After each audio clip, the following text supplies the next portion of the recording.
Bienvenue dans l'essentiel du dessous des cartes. Aujourd'hui, on prend la direction des États-Unis, de l'État du Massachusetts, près de la ville de Boston. Voici Harvard, l'une des universités les plus connues au monde et la plus ancienne des États-Unis, fondée au XVIIe siècle.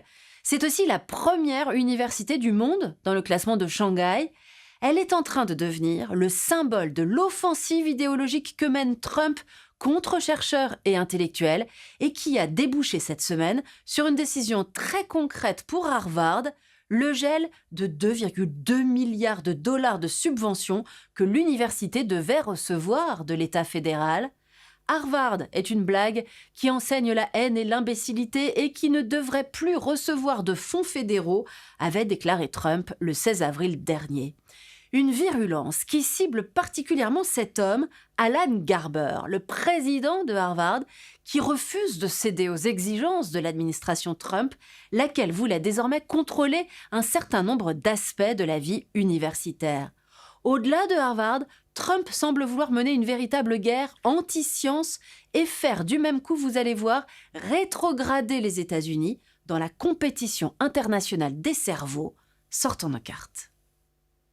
Le classement de Shanghai désigne chaque année les 1000 meilleures universités du monde. Parmi les 30 premières, on trouve 19 universités états-uniennes, 4 britanniques, une française, une suisse, une canadienne, une japonaise et 3 chinoises. Si l'on compte aujourd'hui une quinzaine d'autres classements internationaux, tous s'accordent sur la suprématie et l'attractivité des universités états-uniennes. Sauf que sur ce terrain-là aussi, la guerre du savoir, la Chine entend désormais challenger la puissance américaine. Pékin est notamment parvenu à rattraper son grand rival états-unien dans le domaine des publications scientifiques. La rupture a eu lieu en 2020, année où la Chine a dépassé pour la première fois les États-Unis, avec près de 788 000 publications scientifiques pour Pékin, contre 767 000 pour Washington.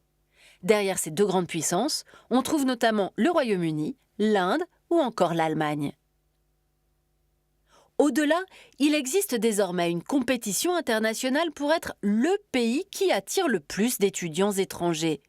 D'après l'OCDE, les États-Unis détenaient une nouvelle fois le record de l'accueil d'étudiants étrangers en 2023 et 2024, avec un peu plus d'1 million d'inscrits dans les campus américains. Mais cette capacité des États-Unis à attirer des cerveaux, étudiants, chercheurs, va-t-elle changer avec l'offensive que mène Donald Trump contre eux? Fonds académiques suspendus ou supprimés, certains mots interdits des programmes de recherche comme égalité, diversité, pollution, crise climatique. C'est à la fois la situation des chercheurs américains qui est en danger, mais aussi certains programmes internationaux dans lesquels les États-Unis participaient activement, un nouveau risque de déclassement pour les États-Unis et au-delà, une catastrophe dans de nombreux domaines, la santé, le climat, et une occasion pour la Chine, mais aussi pour les Européens, de prendre le relais. Voilà l'essentiel du dessous des cartes, c'est fini pour aujourd'hui. À bientôt.